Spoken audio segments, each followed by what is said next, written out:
ॐ अज्ञानतिमिरान्धस्य ज्ञानाञ्जनशलाकया चक्षुरुन्मिलितं येन तस्मै श्रीगुरुवे नमः। वाञ्छाकल्पतरुभ्यश्च कृपासिन्धुभ्येव च पतितानां पावनेभ्यो वैष्णवेभ्यो नमो नमः।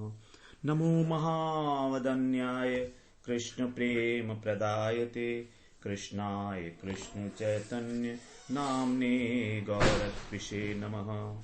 हे कृष्ण करुणा सिंधो दीनबंधो जगत्पते गोपेश गोपिका कांत राधा कांत नमोस्तुते। तप्त कांचन गौरांगी राधे वृंदावनेश्वरी वृषभानुसुते देवी प्रणमामि हरिप्रिये। वृंदायै तुलसीदेव्यै प्रियायै केशवस्य च कृष्णभक्तिपदे देवी सत्यवत्यै नमो नमः। श्री कृष्ण चैतन्य प्रभो नित्यानंद श्री अद्वैत गदाधर शिवासादि गौरभक्तवृंद।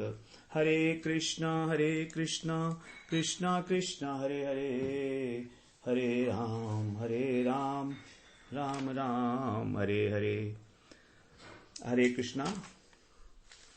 सर्वप्रथम मैं अपने गुरुपाद पद ओम विष्णुपाद अष्टोत्तरशत श्री श्रीमद् भक्ति वेदांत माधव गोसाई महाराज के चरण कमलों में अनंत कोटि दंडवत प्रणाम ज्ञापन करता हूं।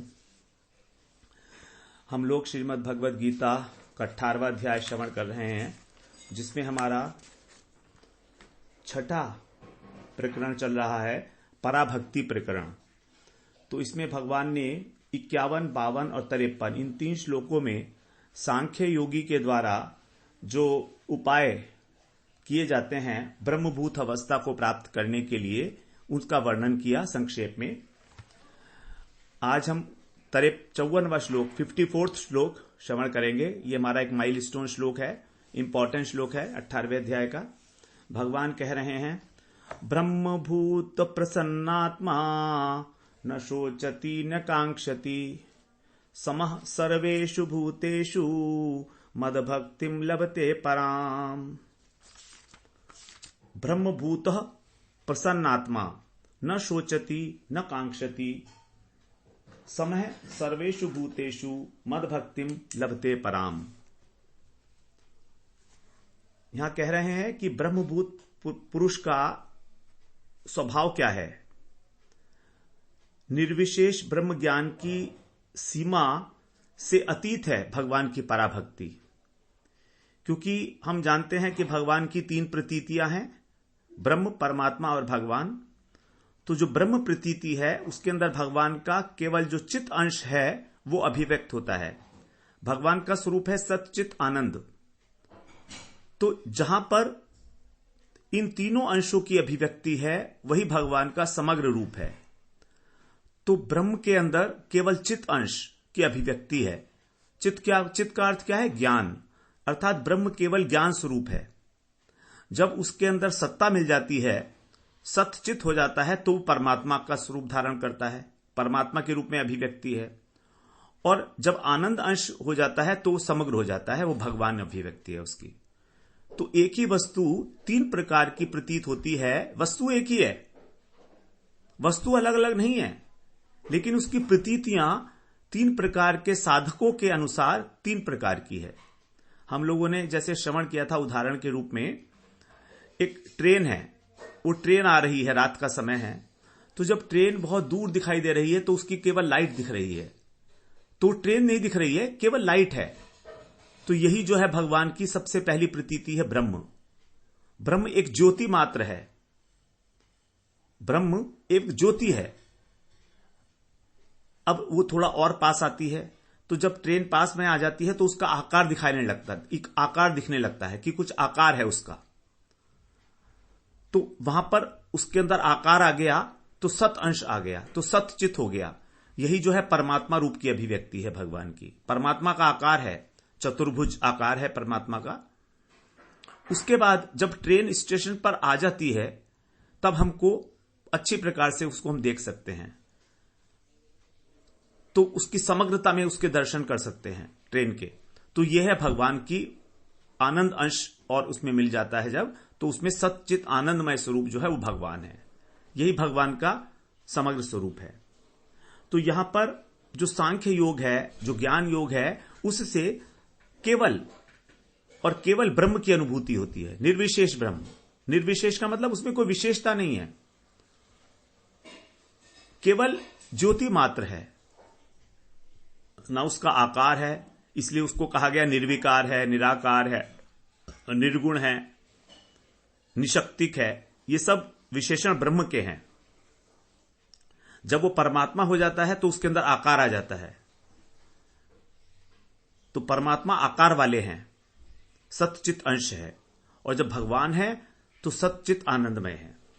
तो यहां भगवान कह रहे हैं ब्रह्मभूत बना हुआ वह व्यक्ति, वह महापुरुष, अर्थात ब्रह्म में अवस्थित महापुरुष, जिसको निर्विशेष ब्रह्म की उपलब्धि, उसका अनुभव हो गया है, उसको कहा गया ब्रह्मभूत। उसके विशेषण बताए यहां पर क्या है, स्वभाव क्या है, प्रसन्न आत्मा। हमेशा उसका मन प्रसन्न होगा, कभी दुखी नहीं होगा वो, नंबर 1। नंबर 2, वो किसी के लिए शोक नहीं करेगा, न शोचती। चाहे कोई कितना ही बड़ा लॉस हो जाए, कहीं भी कुछ भी घटना हो जाए, उसको कोई शोक नहीं होगा। न कांक्षती, और किसी वस्तु की, किसी व्यक्ति की आकांक्षा नहीं है, निरपेक्ष है। समह, सभी प्राणियों में समभाव वाला है। सर्वेषु भूतेषु, समस्त प्राणियों में, पशु पक्षी कीट पतंग, सबके अंदर वो आत्मा का ही दर्शन करता है। मद भक्तिम लभते पराम। तो ऐसा व्यक्ति जब उसको साधु संग मिलता है, जब वो और आगे बढ़ता है, क्योंकि उसके चित्त की बिल्कुल शुद्धि हो गई है, वो मेरी प्रेम लक्षणा भक्ति को प्राप्त हो जाता है। तो ब्रह्मभूत को हम लोग पहले समझने की चेष्टा करते हैं। क्या है? माया की जो 3 गुण हैं, सत्व रज और तम, ये अशुद्धि है। जब कोई सांख्य योगी सांख्य का उपाय करते करते, ज्ञान योग का अवलंबन करके, इस 3 प्रकार की जो गुण हैं, इनकी उपाधियों से अनावृत हो जाता है, तो वो संसार की सभी वस्तुओं से, सभी व्यक्तियों से ऊपर उठ जाता है। अब वो गुणातीत अवस्था पर पहुंच गया। अब उसको प्रकृति के जो 3 गुण हैं, माया के जो 3 गुण हैं, वो उसको आक्रांत नहीं कर सकते। इस प्रकार वो गुणातीत अवस्था को प्राप्त करके ब्रह्म स्वभाव में अवस्थित हो गया, इसलिए उसको कहा गया ब्रह्मभूत। अभी वो ब्रह्म नहीं बना है, ना ही ब्रह्म के अंदर वो लीन हुआ है। जैसे कहा जाता है ना ब्रह्मलीन, तो ब्रह्मलीन क्या है? जो भगवान की ज्योति है, ब्रह्म स्वरूप की निर्विशेष ब्रह्म ज्योति है, वो एक स्थान है, वहां पर जाके वो रहते हैं उस जगह पर। तो अभी ऐसा नहीं हुआ है, अभी वो शरीर में स्थित है। अभी उसको योग्यता प्राप्त मिल गई है सायुज्य मुक्ति की। इससे पहले जो 3 श्लोकों में भगवान ने साधन बताया था सांख्य योग का, उसमें क्या किया था? सात्विक बुद्धि द्वारा, सात्विक धृति का आश्रय लेकर उसे संसार के किसी भी प्रकार के विषयों में आसक्ति नहीं होती, और अहंकार, घमंड इत्यादि वृत्तियां जो हैं वो शांत हो जाती हैं। किसी प्रकार की ममता नहीं रहती उसके पास। ममता नहीं रहने के कारण उसको पदार्थों के अंदर सुख और दुख का अनुभव नहीं होता, ना ही वो संग्रह करता है कोई पदार्थों का। स्वभाव में उसके शांति आ जाती है। माइक गुणों का अतिक्रमण करके ब्रह्म स्वभाव में स्थित हो जाना ही ब्रह्मभूत अवस्था है। अर्थात माइक गुण का अतिक्रमण करने का मतलब है लिप्तता और आसक्ति। बुद्धि की आसक्ति, बुद्धि की लिप्तता उनकी नष्ट हो जाती है। अब ब्रह्मभूत तो हो गए, वो ब्रह्म को जानने योग्य तो हो गए, लेकिन कृष्ण की जो पराभक्ति है उसको जानने के लिए उनको आवश्यक है कि वो साधु संग करेंगे। इस अवस्था में आकर भी कृष्ण की भक्ति अपने आप से प्राप्त नहीं हो जाएगी, क्योंकि ब्रह्मभूत अवस्था का एक साधारण सा अर्थ है कि वो स्थूल और सूक्ष्म शरीर की उपाधियां नहीं रही, शुद्ध चित्त स्वरूप की प्राप्ति हो गई उनको। तो जो लोग ब्रह्मभूत शब्द का अर्थ ब्रह्म में एकाकार होना मानते हैं, अर्थात उनकी सत्ता ही प्रत्येक प्रकार से ब्रह्म में लीन हो गई है, ऐसा समझना उचित नहीं है, क्योंकि सभी वैष्णव आचार्यों ने इस मत का खंडन किया है। इसका कारण है, भगवान ने स्वयं कहा कि जीव सनातन अंश है भगवान का, तो उसकी सत्ता का किसी भी काल में लोप नहीं हो सकता। जब वो सनातन है तो इसका मतलब है नित्य है। जैसे भगवान नित्य है, ऐसे ही आत्मा भी नित्य है। तो आत्मा नित्य है तो आत्मा लीन कैसे हो सकती है? उपनिषदों में जो महावाक्य बताए गए हैं, अहम ब्रह्मस्मि, तत्वमसि, अयम आत्मा ब्रह्म, प्रज्ञानम ब्रह्म, ये 4 महावाक्य कहे गए हैं। इसके विषय में जो वैष्णव आचार्य हैं उनका मत इस प्रकार से है कि ये जो 4 वाक्य हैं जिनको महावाक्य कहा जाता है, ये वास्तव में महावाक्य नहीं है, ये प्रादेशिक वाक्य मात्र हैं। और महावाक्य है ओंकार, एक प्रणव ही महावाक्य है, क्योंकि महावाक्य केवल एक हो सकता है, महावाक्य 4 नहीं हो सकते।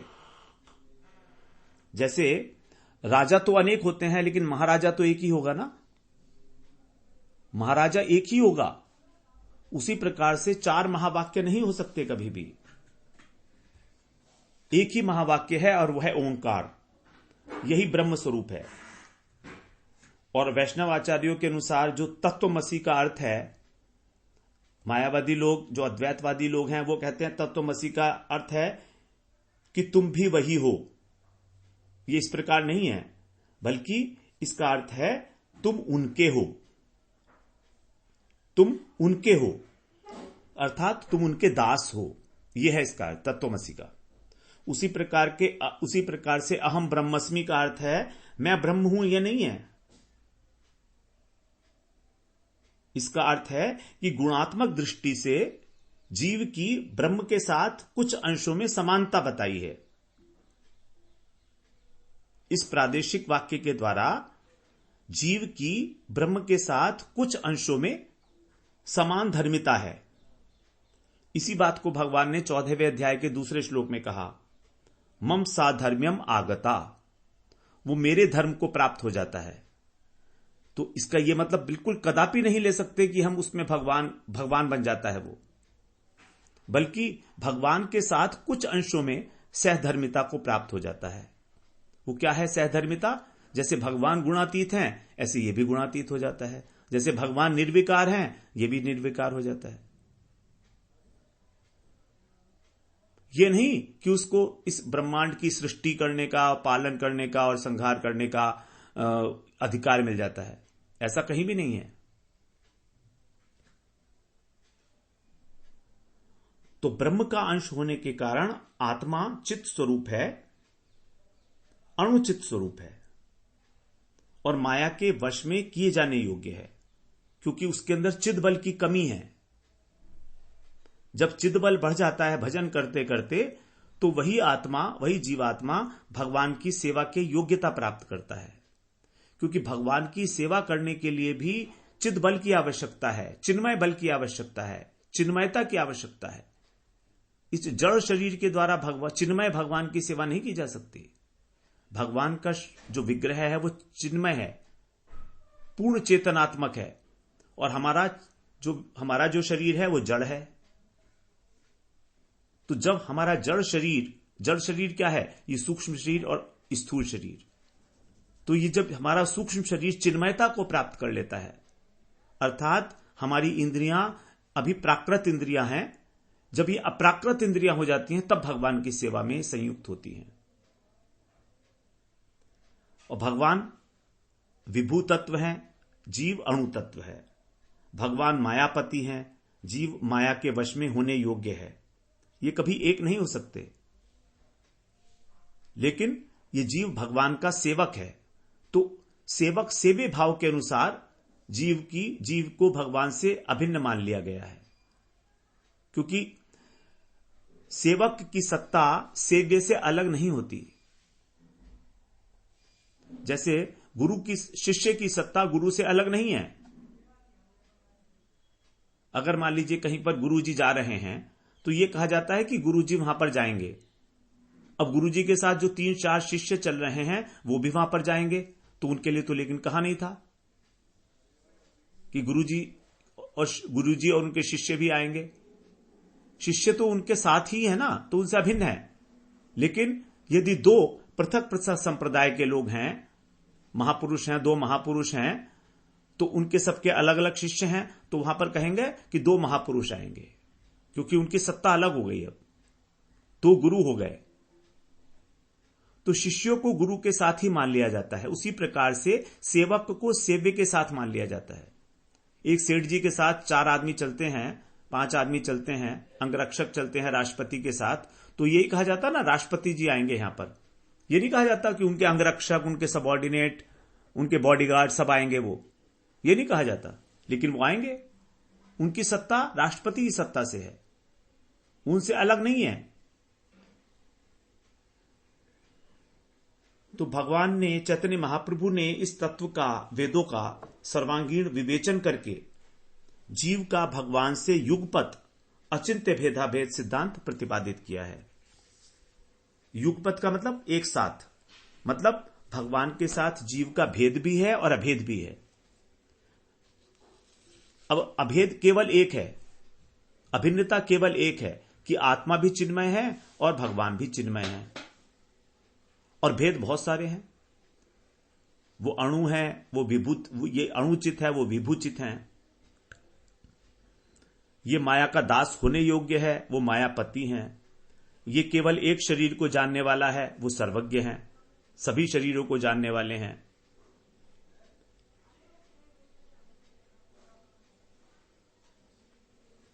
तो किसी भी स्थिति में जीव ब्रह्म में मिलकर एकाकार नहीं हो सकता। इसलिए ब्रह्मभूत का अर्थ है जीव की अपनी स्वरूपगत स्थिति में प्रतिष्ठित होना। जो उसका अपना स्वरूप है, और अपना स्वरूप है उसका दास, भगवान का दास, तो उस स्वरूप में स्थित होना ही ब्रह्मभूत है। अब ब्रह्मभूत अवस्था को प्राप्त जो जीव हैं उनके लक्षण बता रहे हैं। प्रसन्नात्मा, प्राकृत सूक्ष्म शरीर जब हमारा नष्ट हो जाता है, सूक्ष्म शरीर का मतलब मन, बुद्धि, अहंकार और चित्त, इसमें किसी प्रकार की जड़ता नहीं रहती, ये पूर्ण चेतन हो जाते हैं, चिन्मय हो जाते हैं, तब हमारी जो आत्मा है उसका स्वरूप है आनंद। वो आनंद हमारे अंतःकरण में प्रकाशित होने लगता है, प्रतिभासित होने लगता है, क्योंकि अब मलिनता नहीं रही अंतःकरण में किसी प्रकार की, वो शुद्ध हो गया। जैसे दर्पण को साफ कर दिया जाए तो उसमें पूरा प्रतिबिंब दिखता है साफ साफ, और गंदा है तो कुछ भी नहीं दिखता है। उसी प्रकार से जब उसको साफ कर दिया गया अंतःकरण को, तो अप्राकृत हो गया। अब उस अप्राकृत अंतःकरण के अंदर आत्मा का जो स्वप्रकाश वस्तु है, उसका प्रकाश वो प्रतिबिंबित होता है। तो फिर किसी प्रकार से भी उस अप्राकृत मन के क्षुब्ध होने का संभावना ही नहीं है, क्योंकि अब उसकी सत्ता भगवान की सत्ता से पृथक नहीं रही।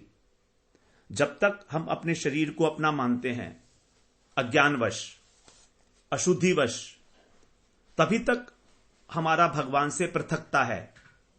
लेकिन जब हम अपने को भगवान का दास मानते हैं, शुद्ध चेतन तत्व को प्राप्त हो जाते हैं, अप्राकृत इंद्रियां हो जाती हैं जिस समय भक्त की, उस समय उसकी पृथक सत्ता नहीं होती, केवल भगवान की सत्ता है।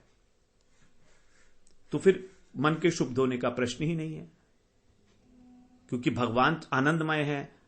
भगवान का भक्त जो अपने चिन्मय स्वरूप में स्थित हो गया है, वो भी आनंदमय है। इसीलिए कहा गया प्रसन्नात्मा, हमेशा प्रसन्न रहना।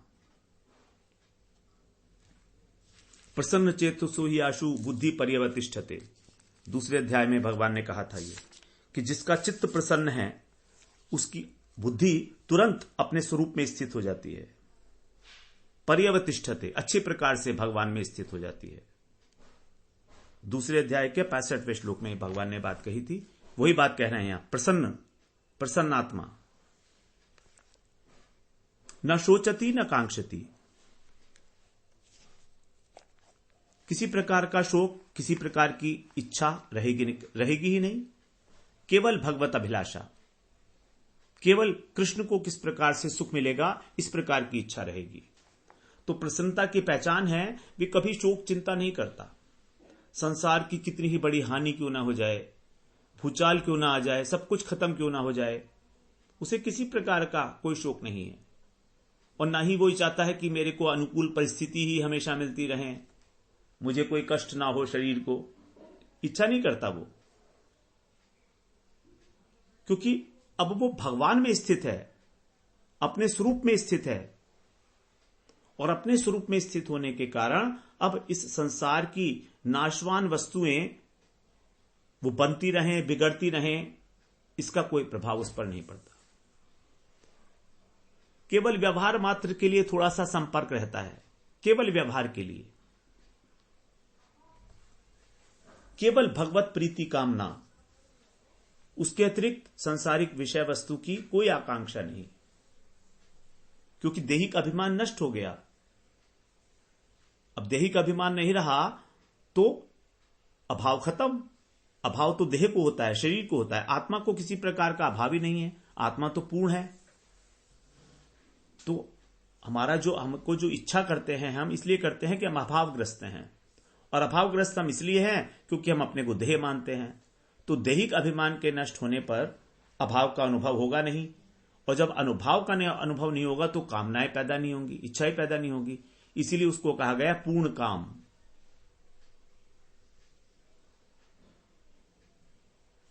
समः सर्वेषु भूतेषु, तीसरा लक्षण बता रहे हैं उसका, सभी प्राणियों में समभाव को प्राप्त हो जाता है। किसी भी प्राणी को अपने से भिन्न समझता ही नहीं, क्योंकि अब उसकी दृष्टि स्थूल देह पर नहीं है, अब उसकी दृष्टि केवल आत्म तत्व के ऊपर ही है। वो सभी प्राणियों में स्थित आत्मा को देखता है, और वो आत्मा तो वही भगवान का अंश है। तो जैसे मेरी आत्मा भगवान का अंश है, ऐसी उसकी आत्मा पर भगवान का अंश है। तो आत्मा में कोई अंतर नहीं है। एक हाथी की आत्मा, एक चींटी की आत्मा और एक महापुरुष की आत्मा, ब्रह्मा जी की आत्मा वही है। सर्वत्र समदर्शन है, 6ठे अध्याय में बोले भगवान 29वें श्लोक में, सर्वत्र समदर्शन है। जैसे भगवान का सभी के अंदर समभाव है, समोहम सर्वभूतेषु न मे द्वेष्योस्ति न प्रियः, 29वां श्लोक 9वें अध्याय का। जैसे भगवान सभी प्राणियों में सम है, उसी प्रकार से महापुरुष जो ब्रह्मभूत अवस्था को प्राप्त है, जीवन मुक्त है, वो आत्मा में रमण करने के कारण उसको किसी बाह्य वस्तु का अनुसंधान ही नहीं रहता। इसीलिए सभी प्राणियों में वो बालक की भांति समदर्शी हो जाता है। जैसे एक बालक होता है, बालक को अपना पराये का कोई भेद नहीं है, उसके लिए सब बराबर हैं। उसके सामने कुत्ता आएगा तो वो भी उस कुत्ते को भी जो है वो अपना उसके पास जाएगा, खड़ा हो जाएगा जाकर। बंदर के पास भी उसको डर ही नहीं है, उसकी दृष्टि स्थूल शरीर पर है ही नहीं। उदाहरण के लिए यदि हम देखें तो स्वप्न के अंदर हम लोग अनेक प्रकार की सृष्टि करते हैं। हम लोग देखते हैं, सब स्वप्न देखते हैं, और स्वप्न अलग अलग प्रकार के होते हैं। कभी हम किसी दूसरे शहर में हैं, कलकत्ता में हैं, कभी हम लोग वहां पर शॉपिंग कर रहे हैं, दुकान पे सामान खरीद रहे हैं। तो जो कलकत्ता है, वो जो दुकान है, उस दुकान के अंदर जो सामान है वो क्या है? वो वास्तव में मन ही कलकत्ता बना है, मन ही दुकान बना है, और मन ही दुकान के अंदर सामान है, और मन ही दुकानदार है। ये मन ही अपने को अलग अलग रूपों में बना लेता है स्वप्न के अंदर। तो इसको बोलते हैं मनोमयी सृष्टि। अब मनोमयी सृष्टि होने के कारण स्वप्न में जो कुछ भी देखा गया, वहां पर ना तो कोई वस्तु है, ना कोई व्यक्ति है, सब कुछ मन है। इसका मतलब क्या हुआ? इसका मतलब हुआ कि उन सब वस्तुओं की और व्यक्तियों की मन से पृथक कोई सत्ता नहीं है। हम कहें कि ये वस्तु अलग है और मन अलग है, ऐसा नहीं है, क्योंकि मन ही अपने को वस्तु के रूप में बना लिया है उसने। उसी प्रकार से उन महापुरुष के लिए ये स्वप्न, ये जो जगत है, इसको कहा जाता है स्वप्नवत, स्वप्न की भांति है। इसका अर्थ यह है कि वही परमात्मा, उस परमात्मा की सत्ता ही अलग अलग रूप धारण कर रही है। जैसे स्वप्न में केवल एक मन ही दिखता है अलग अलग रूपों में, मन के अतिरिक्त कुछ नहीं है, उसी प्रकार से इस संसार में भी भगवान के अतिरिक्त और कुछ भी नहीं है। भगवान ही अलग अलग रूपों में, वस्तु और व्यक्ति के रूपों में हमारे सामने आते हैं। वासुदेव सर्वमिति सहमात्मा सुदुर्लभ। बड़ी सुंदर बात की भगवान ने 7वें अध्याय में 19वें श्लोक में शायद, वासुदेव सर्वमिति सहमात्मा सुदुर्लभ। उसको केवल वासुदेव के दर्शन हो रहे हैं, तभी कहा जाता है कि जगत जो है स्वप्न की भांति है। जैसे स्वप्न में मन के अतिरिक्त किसी भी वस्तु की सत्ता नहीं है, ना कोई वहां व्यक्ति है, ना स्थान है, उसी प्रकार से, बिल्कुल उसी प्रकार से इस संसार के अंदर भी हम जो देख रहे हैं, ये सब स्वप्न है, जिसके अंदर एक परमात्मा ही अलग अलग रूपों में हमें दिख रहा है। तभी तो 10वें अध्याय में भगवान ने कहा कि जो कुछ भी दिखता है इस संसार में, वो सब मेरी विभूतियां ही हैं। तो हम लोगों को किस प्रकार से प्रत्येक वस्तु और व्यक्ति में परमात्मा का दर्शन हो, इस बात को समझने के लिए this is the best analogy स्वप्न की, कि जैसे स्वप्न के अंदर केवल मन की सत्ता होती है, उसी प्रकार से इस संसार के अंदर भी केवल परमात्मा की ही सत्ता है। जैसे स्वप्न के अंदर हमको सुख और दुख मिलता है उस मनोमयी सृष्टि के द्वारा, उसी प्रकार से इस संसार के अंदर जो हमें सुख दुख मिलता है, यह भी भगवान की बनाई हुई एक सृष्टि है, भगवान का एक स्वप्न है ये। हम उस स्वप्न के अंदर एक पपेट हैं, सब भगवान की रूप में, सभी भगवान हैं, भगवान ही अलग अलग रूपों में प्रकट हुए हैं। परमात्मा कह लीजिए, भगवान कह लीजिए, एक ही बात है। तो वासुदेव सर्वमिति, सर्व समय सर्वेषु भूतेषु, यही मतलब है उसका। थोड़ा थोड़ा समझ में आ रहा है। अगर हम इस उदाहरण को देखें तो वास्तव में बड़ा गहरा उदाहरण है ये, जीवन में चरितार्थ करने योग्य है। ये बड़ी महत्वपूर्ण बात है कि हमें भगवान के दर्शन करने चाहिए प्रत्येक वस्तु में, प्रत्येक व्यक्ति में। लेकिन ऐसा हम कर नहीं पाते, सोचते हैं ऐसा कैसे हो जाएगा, ऐसा कैसे हो जाएगा। क्यों नहीं हो सकता? यह हमारे अपने अनुभव की बात है, ये किसी और के अनुभव की बात नहीं बता रहा हूं मैं, ये आपके अपने अनुभव की बात है। स्वप्न में आप ही क्रिएटर हैं, आप ही डिस्ट्रॉयर हैं, आप ही सब कुछ हैं, आपका मन ही सब कुछ है। उसी प्रकार से ये संसार के अंदर है, बिल्कुल वही है कंसेप्ट। तब आगे भगवान कह रहे हैं मद भक्ति लभते पराम। जब इस प्रकार उस सांख्य योगी का ज्ञान, निर्विशेष ब्रह्म ज्ञान, वो भी जब अग्नि की भांति विलीन हो जाता है ईंधन में, जो ईंधन होता है वो ईंधन खत्म हो गया तो ईंधन रहित अग्नि हो गई, तब उसको भगवत प्राप्ति होती है। मद भक्ति लभते पराम, मेरी पराभक्ति की प्राप्ति होती है। तो इसी बात को हम लोग थोड़ा आगे और श्रवण करेंगे। वांछा कल्पतरुभ्यश्च कृपा सिंधुभ्येव च पतितानां पावनेभ्यो वैष्णवेभ्यो नमो नमः।